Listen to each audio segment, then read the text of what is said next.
When the boardroom bell rang, David Lawson still hadn't found an answer to the $50 million 0 cents shortfall discovered last night. The stark white light from the high-ceilinged fluorescent fixtures bathed the dignified expanse of the VIP boardroom on the 45th floor of Seaport Center, making the floor-to-ceiling glass walls shimmer like fleeting streaks of morning sunlight. Below, Boston Harbor lay cloaked in a thin veil of dawn mist on this chilly early autumn morning, occasionally reflecting the silhouettes of ferries quietly casting off. The salty tang of the sea seemed to slip through the slightly ajar window, mingling with the rich aroma of coffee and the crisp scent of fresh printer paper. A familiar symphony that felt deceptively calm, yet brimming with pressure. Time, 6:45 a.m., a Monday in early October. Place, VIP Boardroom, 45th floor, Seaport Center, 100 Seaport Boulevard, Boston, Massachusetts. Before David Lawson, 52-year-old CEO of Vinmar Corp., stretched a long, glossy black conference table lined with leather chairs adorned with subtle geometric patterns. He gripped the armrests tightly, his ring finger brushing the smooth leather, silently urging himself not to let anxiety overpower reason. A bead of cold sweat trickled down his back, dampening his white dress shirt, prompting a faint grimace. Behind him, a tailored navy suit hugged his tall, lean frame, accentuating his refined presence, but failing to mask the exhaustion etched into the corners of his eyes. A young assistant in a light gray suit entered quietly, carrying a tray of dark drip coffee. He leaned down to place a small porcelain cup, still bearing a faint smear of milk, before Emily Carter, the chief financial officer, seated beside David. Emily nodded her thanks, took a sip of the bitter brew, and shot David a supportive glance. Known for her razor-sharp knack with numbers, she could tell from his expression that this would be the toughest meeting of the year. Meeting start, 7:00 a.m., the room now filled with the 5-member board of directors, each with distinct tenure and titles. Angela Price, 60 investment fund, exuding the poise of a seasoned executive who'd weathered many crises. Warren Evans, 58, adjunct professor at Harvard Business School, half-rimmed glasses and a warm, steady voice. Cutting operator, chief operating officer, appointed 6 months ago, reserved, but with eyes sharp as a blade. Evan Thompson, 55, vice chairman of the board. Sarah Satiguine, Puliger, and Satiguine vice chief marketing officer representing the customer acquisition division. Each figure moved deliberately across the charcoal gray carpet, their steps glinting faintly on the silver-threaded weave. As they settled into their seats, Angela Price tapped a wooden gavel on the table. The annual meeting is now in session. Mr. Lawson, please present the Q4 report. The crisp sound of the gavel cut through the silence, setting everyone on edge. David rose, head held high, his sun-tanned complexion from recent business trips lending him an air of gravitas. He offered a slight smile, his voice deep and confident. Good morning, esteemed board members. The past quarter brought unexpected challenges, but I'm confident we'll find solutions to stabilize the situation. Though his opening was smooth, it couldn't conceal a flicker of unease, especially since he knew the $50 million 0 cents deficit wasn't a minor glitch, but a symptom of serious trouble with a major initiative called Project Phoenix. On the large LED screen, financial reports materialized, rows of numbers and rainbow-colored pie charts coded to internal standards. Each hue represented cash flow, expenses, or profits. David clicked the remote, shifting heat maps dynamically. The bulk of the shortfall stems from operational costs at Phoenix Tower, our high-end commercial complex in the Seaport District. September's operating expenses surged 35% over projections, driven primarily by consulting fees and prolonged legal costs. He detailed the figures methodically, his tone professorial, but his gaze drifted to the window, where golden sunlight danced on the water's surface. Angela Price, seated across from him, swiveled her chair and leaned forward. "Mr. Lawson, rising consulting fees are controllable. I need to hear how you verified these figures reflect reality, not an accounting error." Her voice was sharp as a razor, her piercing gaze unrelenting. David didn't respond immediately, glancing at Emily for support. Emily nodded slightly. "The data underwent 3 rounds of internal audits, Ms. Price. We received the final report from the accounting team yesterday afternoon." Warren Evans spoke up. "If 3 audits still show a discrepancy, that suggests external factors at play. I recommend reviewing overseas wire transfers and legal documents tied to our contractors." David nodded. "I instructed Emily to scrutinize every transaction in detail last night. We'll have a comprehensive report by Thursday's follow-up meeting." The room fell briefly silent. Everyone understood this was both a promise and a towering burden. 3 days to gather evidence. Any misstep could erode the board's confidence in the leadership. As David prepared to wrap up, a small notification popped up in the corner of the iPad on his podium, a blinking red envelope icon. He frowned, leaning closer. Emily peered over his shoulder, eyes widening. An email?" David clicked, revealing an anonymous message from Subject: "The truth about Project Phoenix. Vinmar will collapse body. Dear Mr. Lawson, review the Phoenix Project files closely. Detailed documents have been forwarded to all board members. Good luck." No signature, no name. Yet those 2 lines unleashed a tidal wave of unease. David steadied his breathing, keeping his voice calm. "My apologies, board members. I've just received critical information. I request a brief pause to review it." Angela's voice cut through. "Mr. Lawson, if this is an internal security issue, we need to address it urgently, but we can't adjourn without clear evidence." Alan Thompson nodded. "Unless you confirm that email's legitimacy, we can't let unverified information sway investment decisions." David glanced at Emily, her eyes brimming with resolve. He gripped the remote, turned off the slides, and switched to the email interface. "I propose we have IT verify the email's source immediately. If it's invalid, I'll ensure this doesn't impact shareholders. If it's real, we must act swiftly." The room's atmosphere shifted. Chairs creaked as members whispered. Robert Kim murmured to Sarah Yin, "Could this be a cover-up?" Sarah shook her head, though her eyes gleamed with curiosity. Angela tapped her pen on the table. "We'll await a technical verification report before deciding." David took a deep breath, fighting the chill spreading through his limbs. He knew one moment of distraction could unravel a decade of hard-earned credibility. He reflected. Since joining his father's company at 25, navigating the 2008 financial crisis and the 2015 profit slump, he'd never faced pressure this intense. And when an IT assistant entered, Emily beckoned him to the iPad. "We need you to trace this email's origin now. Secure encryption, forward to legal, and save a copy for evidence." The technician nodded, connecting via a private network, his eyes flickering with suspicion as he read the anonymous address. David addressed the board. "I'll report findings within 2 hours.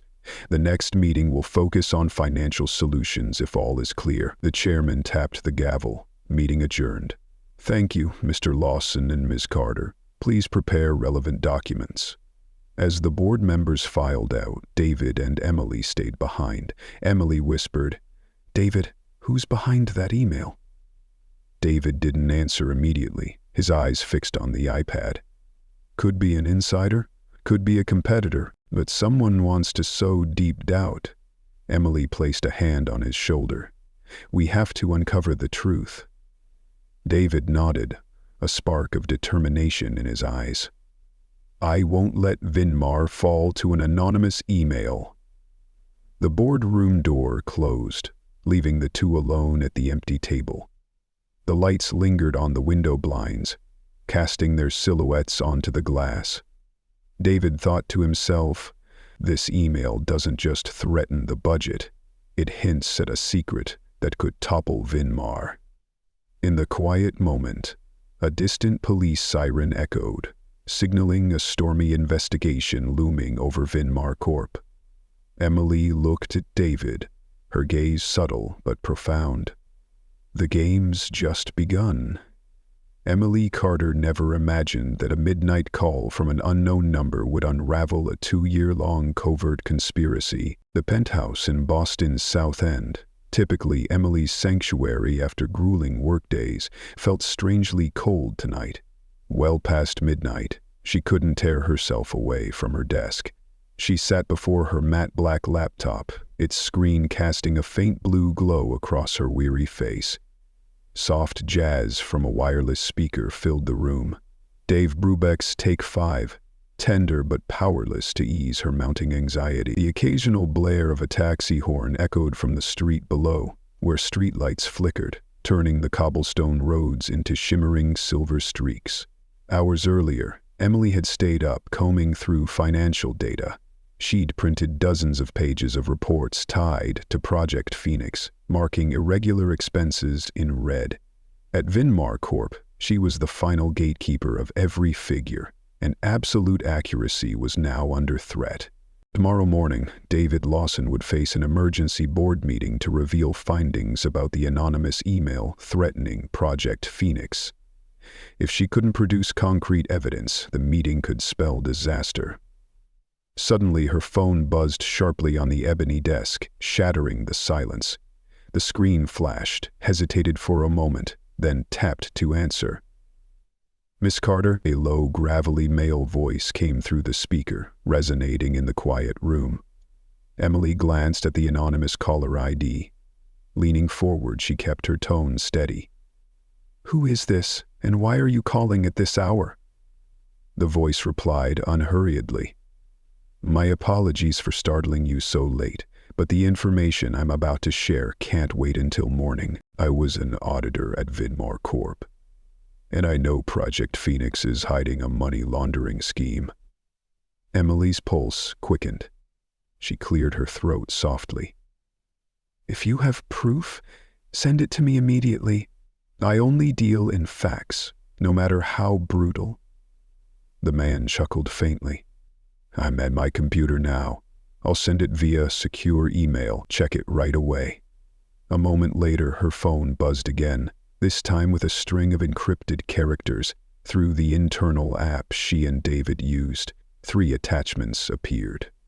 Phoenix_ledgers_inline GDV transfer _overseas_Q3_legal_Phoenix_scrubbed_legal_scrubbed_3 Phoenix project of a sheer dress book. Final transfer _overseas_Q3_legal_Scrubbed_Phoenix_files. Attached, U3, 2024. The first lines listed: August 7th, 2024, $2.30. M transferred to BVI Trust Partners. Purpose: consulting fees. August 15th, 2024, $4.10. M transferred to Blue Ocean Rose Ventures. Purpose: legal services. September 28th, 2024, $3.80. M transferred to Blue Ocean Holdings, Cayman Islands. Purpose: operational support. These consulting and legal payments were thinly veiled covers for money funneled through intermediaries to be laundered. Emily's breath hitched, her heart sinking. She thought to herself, this isn't just a $50 million 0-cent shortfall. It's tens of millions in dirty money being concealed. Emily set the phone down, her hands trembling slightly as she entered the laptop's file decryption password. From her desk, she could see Emmanuel Street, where red brick buildings stood silent under the glow of street lamps. She recalled her first days at Vinmar Corp, filled with pride as the youngest CFO in the company's history. She'd once trusted David Lawson and the board to operate ethically. Now she held evidence of financial crimes, implicating people she'd respected. She opened Phoenix_ledgers_inline CDV. Rows of numbers appeared, detailing internal accounts. One column, authorized by, listed names approving disbursements, including hers and Robert K. She frowned. There's no way we approved these without knowing. Emily realized her name might have been used as a front to shield the true mastermind. Was Robert Kim complicit? Or had someone hijacked her identity to launder money? Questions swirled in her mind. She jotted down quick notes. Anonymous email sent details of offshore transfers. Phoenix Project. Signs of legal and consulting labels used to launder money. Very fine. Robert Kim, Angela Price, David Lawson. Emily muttered to herself. I need to prioritize.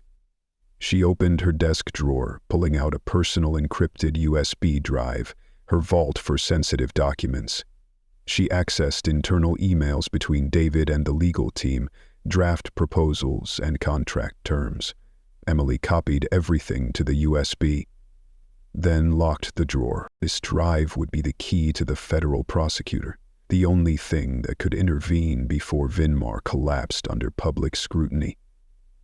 Emily sat up straight, hands resting on the ebony desk. She'd quit smoking years ago, but she craved the sharp burn of a drag. Glancing at the clock, 3:15 a.m., she had an hour and a half before preparing to leave for Vinmar's headquarters, where she'd meet David and Agent Ramirez in a small boardroom on the 42nd floor at 7:00 a.m.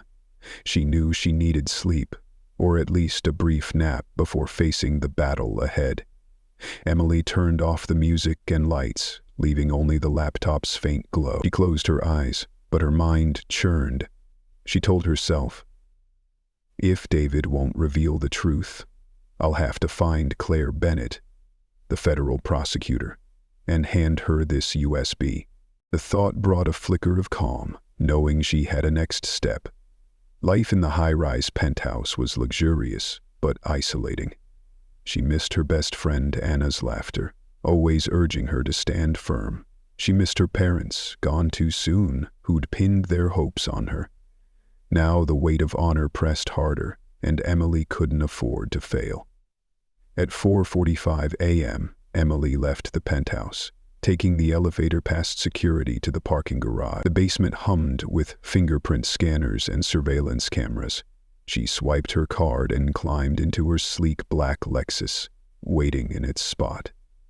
She drove silently to a discreet location, Vinmar's private garage, where Agent Ramirez awaited.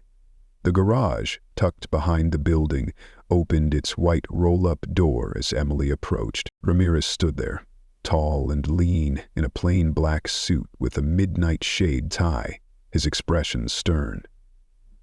Miss Carter, he said gravely. I traced the IP of the anonymous email.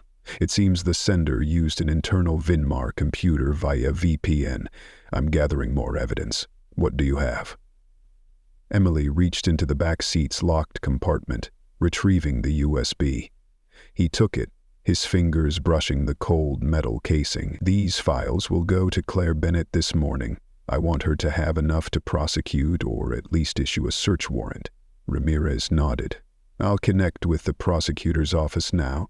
He plugged the USB into his laptop, entered a password, and re-encrypted the files under FBI protocol. Emily opened her laptop, emailing David Lawson with a note.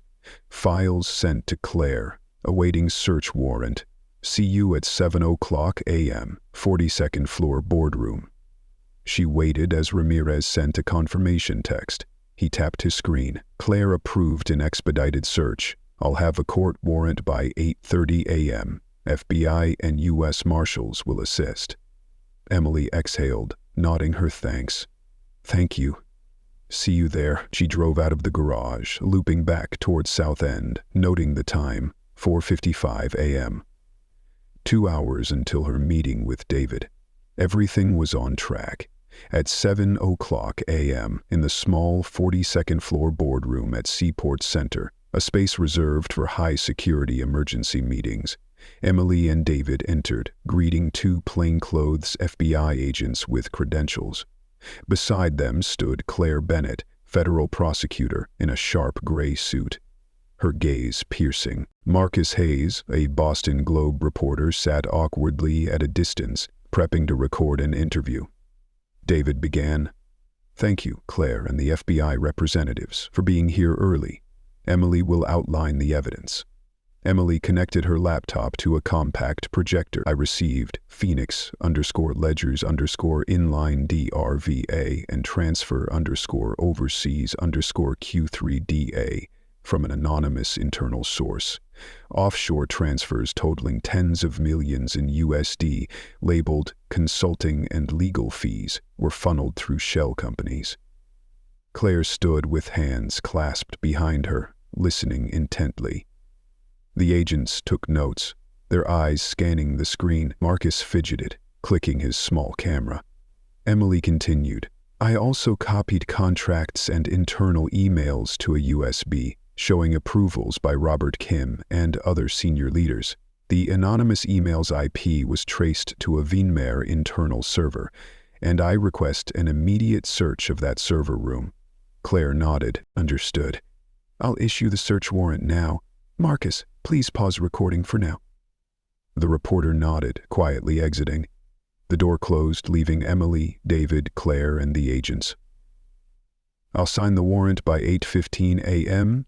FBI and U.S. Marshals will be at the 10th floor server room to collect evidence," Claire outlined. David and Emily thanked the prosecutor. Emily thought, "Finally, the truth will come to light." But deep down, she knew the real challenge lay ahead, confronting the board, dealing with Henry Whitaker, and preserving Vinmar's reputation without letting the company collapse entirely. As Claire left to prepare the warrant, David turned to Emily. "I know how much you've sacrificed to get this evidence. You'll join me at the board meeting after the search. Brace yourself." Emily nodded, exhaustion mixing with adrenaline. She gave a faint smile. "We'll get through this." In their hearts, exposing the truth wasn't just about saving the company. It was about protecting their own consciences. As they stepped into the hallway, Emily's phone buzzed again. This time the screen displayed Henry Whitaker. She glanced at David, her expression pensive. She answered, "Mr. Whitaker?" Henry Whitaker's voice came through, warm but laced with authority. "I hear you and Mr. Lawson are launching an investigation. Don't let this spiral out of control. I want your explanation." Emily took a soft breath, her voice firm. "I look forward to hearing your explanation first. See you at the main boardroom, 45th floor, 10 o'clock a.m. She hung up and turned to David. "Looks like we've rattled the mastermind behind Phoenix." David clenched his fist. The real fight's just beginning. David Lawson stepped out of the 45th floor elevator, his quiet gaze signaling a day of uncovering undeniable truths. The small hallway outside David's private office was eerily silent. The corridor stretched long, flanked by glass panels reflecting early morning sunlight, deep into the Seaport Center tower. The soft clack of his leather-soled shoes echoed faintly. David paused, glancing out the window. Boston was waking, its skyscrapers like metallic giants greeting the dawn. But within him stirred a different dawn, one heralding a thorny confrontation between truth and ambition. 7:30 a.m. p.f. Tuesday, Boston, Massachusetts. David entered his office, where the lingering aroma of Boston drip coffee, left by Emily that morning, still hung in the air. His wide desk held neatly stacked financial reports in one corner, and a classic brown leather chair gleamed with the patina of years of use. On the wall hung a framed painting of Vinmar's headquarters at sunset, a dignified reminder of the power and responsibility David bore. Emily Carter was already there, standing silently by the large window, her gaze fixed on the distant harbor. She wore a sharp navy suit, her hair neatly pinned up. When David tapped lightly on the glass door, she turned, her face taut with tension. "David, have you reviewed the USB?" Emily asked, her voice trembling slightly but steadying. David approached, resting a hand on the leather chair's armrest, and replied, slowly. I skimmed it. The offshore transfer files are so clear, they're undeniable. Emily pulled an iron chair to the desk, sitting with a spark of determination in her eyes. Did you notice Robert Kim and Angela Price listed under authorized by? They approved these shady payments under legal fees and consulting fees? David sighed, his fingers brushing the ebony desk's surface. I saw. But to accuse them, we need more than a USB. We need secondary evidence, internal emails, meeting minutes, phone logs. Emily nodded, her lips moving faintly. I copied all internal legal department emails to the USB last night, including draft contracts and a recorded internal meeting. You can check the internal docs folder. David's eyes lit up. He opened his laptop, typed his password, and navigated to the folder. A trove of files appeared. Internal_email_20,240,928 MP legal draft _Phoenix contract _V3 docx meeting audio _8,152,024 MP3. He double-clicked the email file. She held the subject line. Scanning the subject line. Phoenix. Contract revisions. Urgent. Review. Required. The email detailed adjustments to payment terms, increasing legal fees to meet diplomatic requirements, and confidentiality costs. Emily sat distracted for a moment, her eyes stinging. Davy.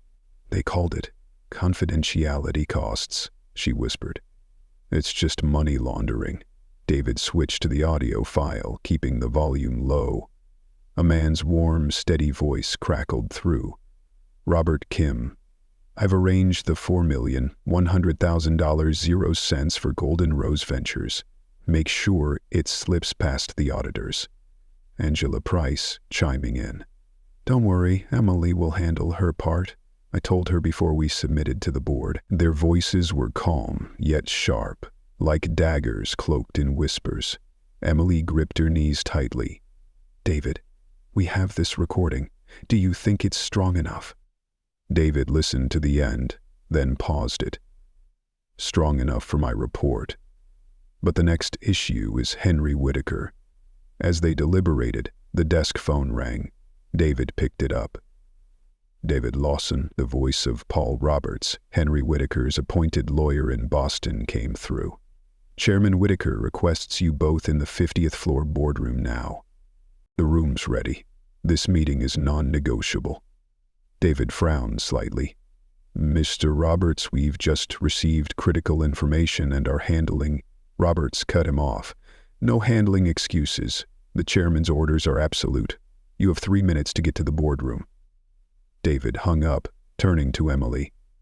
Whitaker wants us now. He might know something. Emily nodded, quickly gathering her laptop and USB, stuffing them into her leather briefcase. I'm with you. David locked the office door and they hurried down the hallway. Their footsteps echoed in the stillness. A legal assistant glanced curiously but didn't dare ask. They reached the elevator, pressed 50, and the doors closed smoothly, carrying them to the top floor's stately boardroom. The 50th floor boardroom was a long U-shaped space with a black leather-clad table and high XN swivel chairs. A crystal chandelier hung from the ceiling, its light bathing the room. Floor-to-ceiling windows overlooked Boston Harbor, where ships dotted the misty waters, like a scene from an ethereal ink painting. At the table's head stood a small podium with a projector and microphone. A gold-plated Whitaker Enterprises logo adorned the wall. All eyes converged on that spot. As the boardroom door opened, David and Emily entered, greeting the others. Angela Price, Warren Evans, Sarah Nguyen, and most crucially, Henry Whitaker, appearing via video conference. Henry Whitaker, the powerful figure who'd left Boston over a year ago to relax in Florida, now appeared in a crisp white suit, his silver hair gleaming, his gaze stern. Under the lights, he resembled a stone statue, unyielding. His voice boomed through the speakers. Good morning, David. Emily, I've returned and heard you have something to present today. I expect a satisfactory explanation. David stepped to the podium, Emily at his side. He plugged the USB into the projector, opening transfer_overseas_Q33. The screen displayed precise figures. August 7th, 2024, US dollars 30 cents M. BVI Trust Partners. August 15th, 2024, $4.10 M. Golden Rose Ventures. September 28th, 2024, $4.80 M. Blue Ocean Holdings. David took a breath, his voice resolute. Mr. Whitaker, these are 3 verified transfers we uncovered. The consulting fees and legal services labels are covers for laundered money. They exploited internal approvals to funnel large sums overseas. Behind them, Angela Price raised an eyebrow, while Warren Evans leaned back, watching intently. Henry Whitaker pursed his lips. David, Carter, do you have evidence pinpointing who authorized these? I see Robert Kim and Angela Price listed under authorized by. They claim they approved the files, but Ms. Carter mentioned internal emails? Emily smiled, though her eyes tightened. Correct, Mr. Whitaker. I copied emails between the legal department and leadership. They detail adjustments to increase legal fees to meet confidentiality requirements. I'd like to present a segment. She opened. Internal_email_20,240,928 M. LM, projecting it on the screen. The first email read, M2, date, September 28, 2024, subject, M. Phoenix contract revisions, urgent, per. Senior leadership, we must adjust the Phoenix contract to increase legal fees by $2.00 M. This is a confidentiality expense to support expanded internal oversight. Please confirm approval by 5 p.m. today. Price shifted, visibly surprised, while Evans frowned. Who signed off on this email? Emily turned, pointing to the hidden signature at the email's footer. Approved by R. Kim. A. Price. David paused the projector, facing Henry. We also have a recorded internal meeting between Mr. Kim and Miss Price. May I play it?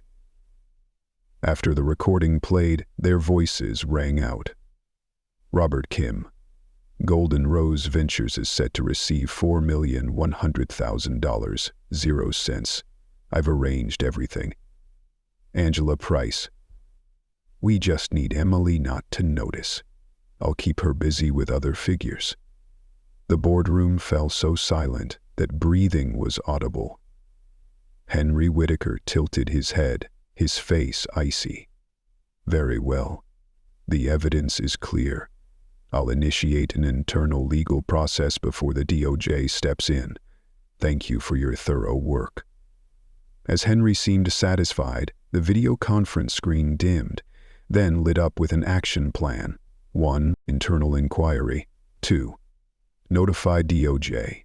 3. Stakeholder briefing. A beep from the conference system broke the silence. Angela Price spoke. I propose postponing the shareholder meeting to next week to stabilize internally. Henry nodded, his expression stern. Agreed. David, Emily, you'll coordinate. I expect a swift, discreet investigation. Project Phoenix must remain unaffected, but the company must be clean. David bowed in gratitude while Emily offered a weary but proud smile. They knew they'd cleared a critical hurdle, dragging the truth into the open and aligning Henry, the man behind the curtain, with the side of justice. When the meeting ended, David and Emily lingered in the quiet boardroom as the lights dimmed. Through the glass, Boston basked in morning sunlight. Emily exhaled. We've won the first step. But their arsenal is deep. Who's next? David gazed into the distance, then turned and clasped Emily's hand. No matter what, I won't let anyone kill our conscience. The boardroom door closed slowly, leaving them in the hushed space with only the echoes of power, responsibility, and a turbulent future ahead. As the afternoon sunlight faded, David Lawson placed an urgent meeting notice on the table before the board of directors, the haunting list of shareholders appearing on the final page. After the morning's rescue meeting for Project Phoenix, Vinmar Corp seemed to have temporarily stabilized internally. But few knew that behind the glass doors of the VIP boardroom on the 45th floor, David Lawson had hastily scheduled a high-stakes board meeting for that afternoon. The 45th floor office space, once reserved for routine gatherings, now buzzed with urgency. On the long U-shaped conference table, a smoky gray tablecloth draped smoothly over the ebony surface, with black leather chairs aligned precisely. In front of each board member's seat lay an urgent meeting notice, sealed in an envelope with the recipient's name inked alongside Vinmar's gleaming gold logo. 4:00 p.m., Tuesday, Boston. David entered the boardroom, adjusting his navy suit, his eyes radiating resolve. The board members, Henry Whitaker, via video conference, Angela Price, Warren Evans, Sarah Nin, and Robert Kim, filed in, each wearing a grave expression. Angela Price, with her elegantly silver hair and sharp observant eyes, sipped black coffee. Warren Evans adjusted his half-rimmed glasses, frowning at the data before him. Sarah Nguyen tapped her small laptop's keyboard, preparing to take notes. Notably, Robert Kim, the chief operating officer, entered with a calm demeanor but a fleeting sadness in his eyes. Henry Whitaker appeared on the screen at the table's head, his backdrop a refined Florida office. The monitor reflected his stern face, silver hair blending with a deep green sweater, his gaze piercing through the camera. "Good afternoon, everyone," Henry began, his voice resonating in the quiet room. "I've returned to Boston and been briefed by David. I want a clearer picture of what's happening." 2 days earlier, an anonymous email had exposed a covert stream of dirty money behind Phoenix, prompting Vinmar Corp to involve the FBI. Now, David held not only evidence against Robert Kim and Angela Price, but also the task of uncovering each board member's role. David spoke firmly. "Mr. Whitaker, esteemed board members, allow me to summarize the developments. 2 days ago, an anonymous email reached Ms. Carter and me, accompanied by evidence of offshore transfers from Project Phoenix. We've initially verified over $10 million, 0 cents, in hidden funds, labeled as consulting fees and legal services." He clicked the remote, and a large screen displayed an overview slide. August 7th, 2024, $2.30. M. BVI Trust Partners. August 15th, 2024, $4.10. M. Golden Rose Ventures. September 28th, 2024, $3.80. M. Blue Ocean Holdings. The names of shell companies buried deep in offshore legal layers flashed on the screen. David continued. "Additionally, we have internal emails and a recorded meeting between 2 senior leaders, revealing their intent to inflate legal fees to conceal funds. This evidence shows manipulation of board approvals to execute a money laundering scheme." Henry Whitaker furrowed his brow, his eyes showing keen interest. "David, Ms. Carter, can you play the recording for everyone?" Emily stepped to the auxiliary podium, plugging the USB into the projector. She selected Meeting Audio _8,152,024 MP3 and pressed play. "I've set up the $4,100,000, 0 cents for Golden Rose Ventures. We need to ensure Emily doesn't trace it." Angela Price. "Don't worry, she's focused on other accounts. Just keep this email private." Their voices echoed through the room, creating a chilling silence. Sarah Nguyen shuddered slightly. Henry Whitaker tilted his head, tracking every second of the recording. Emily spoke up. "This recording proves 2 senior leaders, Mr. Robert Kim and Ms. Angela Price, manipulated legal fees to hide over $4 million, 0 cents. We also have their official approval emails, and the transactions were executed in Q3. She displayed an internal email slide from to CCC, date September 28, 2024. Subject: Phoenix contract revisions, urgent. Adjust legal fees by an additional $2.00. M to support confidentiality and internal oversight. Please approve by 5 p.m. today. Henry Whitaker nodded slightly. The email bears their signatures. David, Ms. Carter, have you conducted an internal search and contacted the federal prosecutor? David replied, We've coordinated with the FBI and Claire Bennett. A court warrant will be executed tomorrow morning and we've secured the original files. Henry paused, then continued, Good. What's your next step? Robert Kim, his face pale, sat still as a statue. Warren Evans stared at him, speaking softly. Mr. Kim, any explanation for using your authority to approve these confidentiality costs? Kim closed his eyes, exhaled, and spoke. I was following orders. Ms. Price instructed me to ensure the company avoided security leaks. Angela Price interjected, her tone cautious. We couldn't disclose details to the subsidiaries board. The legal team suggested increasing fees to prevent third-party breaches. That was the rationale. Emily frowned. With all due respect, Miss Price, confidentiality costs aren't specified in the contracts. What were these costs and who received them? Kim glanced at Angela awkwardly, then sighed. I'll provide a detailed report to the board immediately, Henry Whitaker said coldly. Mr. Kim, I'll tentatively accept your explanation, but we need to cross-check financial records and today's meeting recording. I expect your full cooperation with the FBI. Robert Kim clasped his hands. I comply. The room's tension eased momentarily. Henry Whitaker leaned forward, scanning the group. David, Emily, Angela, Mr. Kim, I move must be transparent. All information will be tightly controlled. I'll await the internal investigation's results before deciding on further actions. Thank you. As the video conference ended, the room held only David and Emily, exchanging a knowing glance. We've exposed the insiders and secured Henry's support for the next steps, David whispered. Emily nodded, exhausted but with blazing eyes.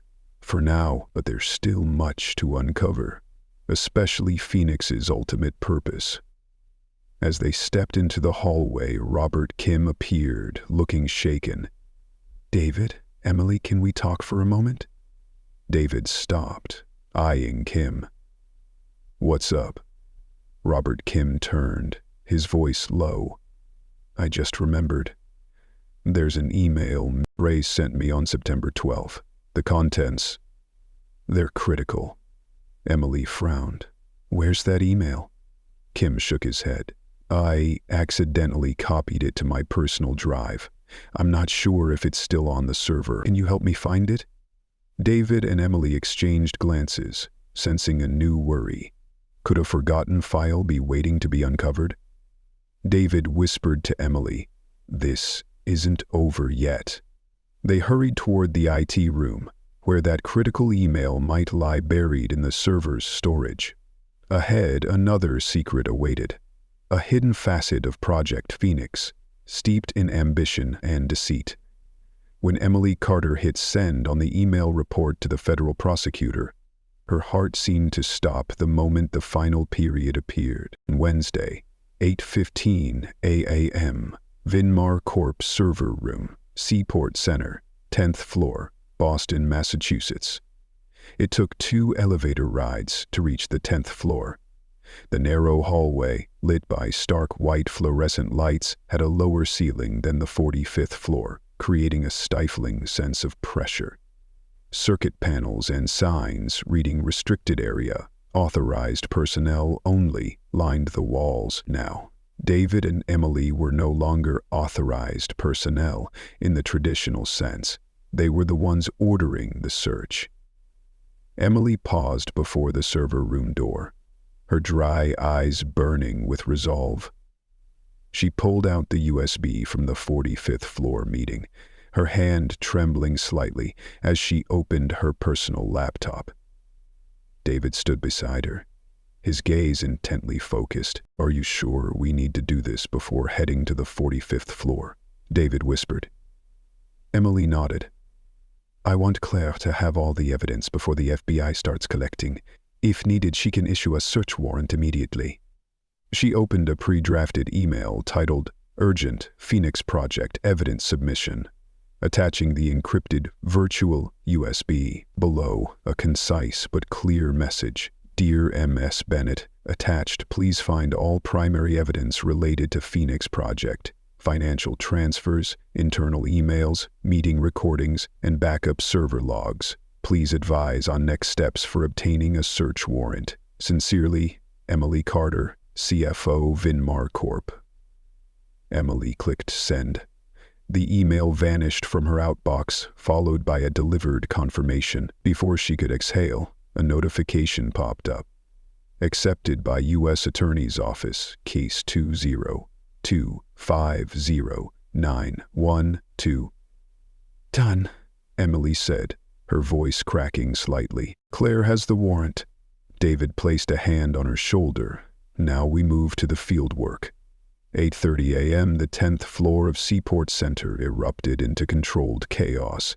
The steel server room doors swung open, revealing dozens of FBI agents and U.S. Marshals in soft body armor, rubber gloves, and radio holsters. Claire Bennett led the team, dressed in a sharp gray suit with a navy tie, her face stern. Outside the room, legal assistants and IT staff had been summoned. They lined the hallway, their expressions a mix of anxiety and curiosity. Claire held up a federal court-issued warrant, reading aloud. "This is an order to search and seize evidence related to Project Phoenix. All non-essential personnel, please exit the area." The IT staff, visibly shaken, nodded and hurriedly left the server room. David and Emily exchanged a quick glance. "Have you informed Henry yet?" Emily whispered. David shook his head slightly. "Not yet. Let Claire finish this part first." Inside the server room, hundreds of hard drives were mounted in racks, their LED lights blinking green and red. The temperature was tightly controlled, and the steady hum of cooling fans filled the air. An FBI agent, in plain clothes but with a gleaming badge, approached a central rack labeled Server 10A. He used a thermal scanner, then opened the cabinet, placing his finger on a biometric reader. "Access granted," he announced. Claire and David stepped forward, their eyes locked on the equipment. Emily quietly took notes, clutching a notepad and pen, ready to log details. Another agent inserted a white FBI-branded USB drive into the server's USB in port, syncing data to a handheld laptop. Claire looked at David. "Miss Carter requested we collect all access logs from September 1 to 30. We'll trace where the anonymous email originated." David nodded. "We've copied several files on Robert Kim and Angela Price, but there's a critical email from September 12 we haven't found. It may have been deleted." Claire tilted her head, resolute. "We'll recover deleted data. Forensic tech will handle it." A seasoned agent pulled out a toolkit, connecting a data recovery device. The rapid clatter of keyboard strokes echoed. Everyone in the room watched in silence, the only sounds being the air conditioning and the server fans. 9:10 a.m., the FBI laptop pinged. "Recoverable deleted file found 12 September 2024 _email EML." Claire quickly opened the file and the email appeared on the screen. From to date December 9th, 2024. Subject: Confidential Phoenix Payment Adjustment. Robert and legal team, please prepare to adjust Phoenix expenses by an additional $3.00. M for Project Security Enhancement. I've arranged for Gulf Trust Partners to receive the transfer on Monday. Maintain absolute confidentiality. AP Emily's eyes widened, a mix of shock and outrage washing over her. "This is the missing piece." David turned to Claire. "Claire, this email shows Angela Price directly ordered the expense increase to launder money. It's our most critical evidence." Claire nodded, her tone firm. We'll print it and add it to the case file. Robert Kim will be summoned for questioning right after the search concludes. The agents continued copying server logs and email files. Emily and David watched, feeling the final chain of secrets being unlocked. 10:00 a.m. In the 45th floor boardroom, Henry Whitaker joined via video conference to receive Claire's direct report. Everyone, including Angela Price and Robert Kim, was present. Emily and David sat near the projector. Claire presented. Mr. Whitaker, we've completed the server room search. All September logs were collected, including a September 12 email drafted by Ms. Price, directing an additional $3.00 for project security enhancement, which was actually money laundering. Henry Whitaker leaned forward, his gaze icy. Angela, do you have an explanation? Angela bowed her head, her voice weary. I was following orders to protect company information. I didn't realize the amounts were so large. Robert Kim's eyes widened. Ms. Price instructed me and the legal team. I was just executing. David gripped Emily's hand, whispering, We need to handle this fairly. Henry Whitaker cleared his throat. I'll establish an internal investigation committee, parallel to the DOJ's case. Ms. Price and Mr. Kim will be suspended pending conclusions. Vinmar cannot tolerate illegal or unethical behavior. Angela broke into sobs, while Robert Kim silently bowed his head. David and Emily exchanged a relieved glance. Project Phoenix's fate had turned a new page, from concealment to open confrontation. As the video conference ended, the boardroom still pulsed with the group's collective heartbeat. Emily stood, her eyes red but blazing. She looked up at Henry Whitaker. Thank you for acting swiftly. The truth is finally out. Henry nodded gravely. Truth is the foundation of any organization. Let's hope this strengthens Vinmar Corp. David approached Emily, placing a hand on her shoulder. We've reached the end of this phase, but there's still much to do. Supporting the FBI's case, managing the company's image, and restoring shareholder trust. Emily smiled wearily. True, but right now I want a really good meal. David chuckled lightly, his tone optimistic.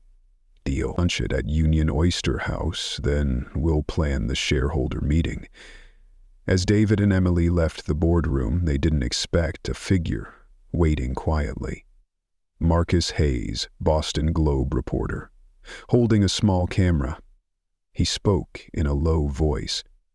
David, Emily, I need a short interview to help the public understand this story. Are you up for it?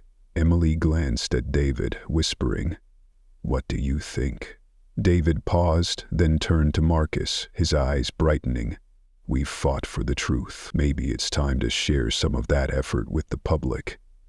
They approached Marcus in the Seaport Center hallway, their hearts heavy with thoughts. An opportunity to rebuild the company was emerging, but the road ahead remained fraught with challenges. A black-painted helicopter glided through Boston's autumn sky, landing softly on the helipad atop the 52nd floor of Seaport Center, an undeniable sign of Chairman Henry Whitaker's return. 10:30, the helicopter came to a stop, its rotors slowing to a halt, leaving only the faint whistle of the wind. Henry Whitaker opened the door and stepped out with a steady gait, his tailored black suit impeccably crisp. He nodded to the waiting FBI agents, his gaze sweeping over the 30-story building that housed Vinmar Corp's headquarters.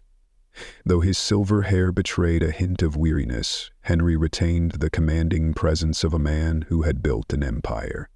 In the Seaport Center's ground-floor lobby, the gray marble floor gleamed coldly, flanked by polished columns and rows of leather chairs.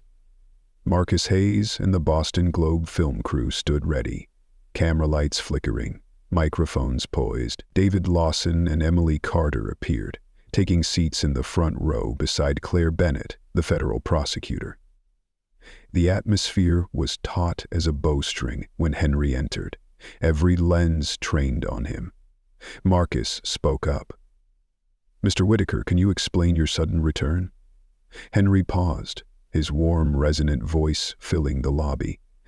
I've returned to personally oversee Vinmar Corp's recovery and work with law enforcement to protect shareholder value. Turning to David and Emily, he gave a slight nod.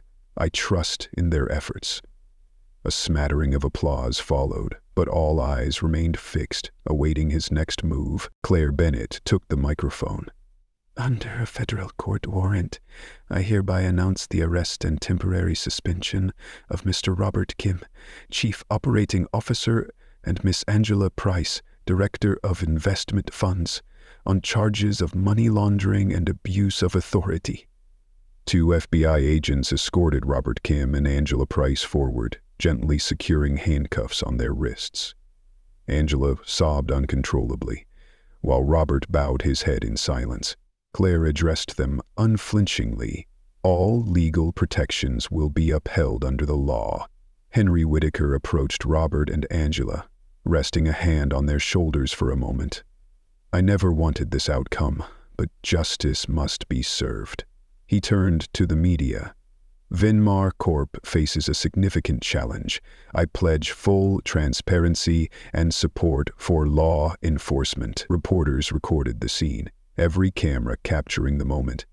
The company's founder acknowledged mistakes and called for internal cleansing. Hours later, at 12:00 p.m., the 45th floor was packed with shareholders. At the podium, David Lawson began. Ladies and gentlemen, Vinmar is navigating a legal storm, but we will emerge from this crisis. Emily Carter followed. We've formed an independent committee with PricewaterhouseCoopers to audit Phoenix's finances, with results to be disclosed within 30 days. Shareholders applauded, many standing in support. Henry Whitaker, seated in the front row, nodded approvingly. 12:30 p.m., a banner reading, Prometheus Initiative, Lighting the Path for New Ventures, draped the stage. Henry, David, and Emily together cut the ribbon to launch a startup support program for young entrepreneurs. Behind them, an LED screen displayed a $50 million 0-cents fund roadmap, workshops, and mentorship plans. Henry spoke. Like Prometheus brought fire, Vinmar brings opportunity to the next generation. Emily added, we hope this flame ignites a passion for innovation. After the ribbon cutting, Henry signed a transparency and sustainable growth pledge. David and Emily exchanged satisfied smiles. Young entrepreneurs crowded around, seeking signatures from the leadership. Marcus Hayes, filming, asked David, any words for the community after this event? David replied, I only hope Vinmar becomes a testament to the power of trust and ethical business.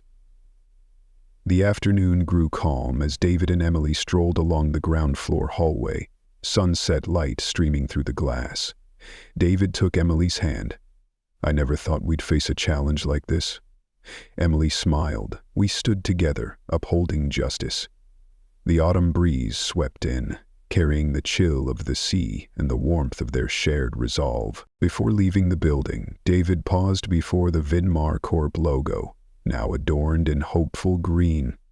The future we build will be rooted in real values, not concealment. Emily placed a hand on his shoulder. People will remember Vinmar for opportunity, not scandal. They nodded to the staff, each step closing a somber chapter and opening a new one. As David and Emily stepped through the main entrance, Emily's phone buzzed violently. The screen flashed. Unknown caller.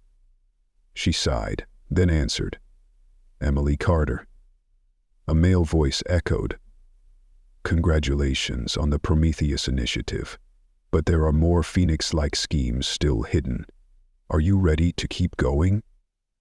David and Emily locked eyes, their gazes blazing. We're always ready to face the truth.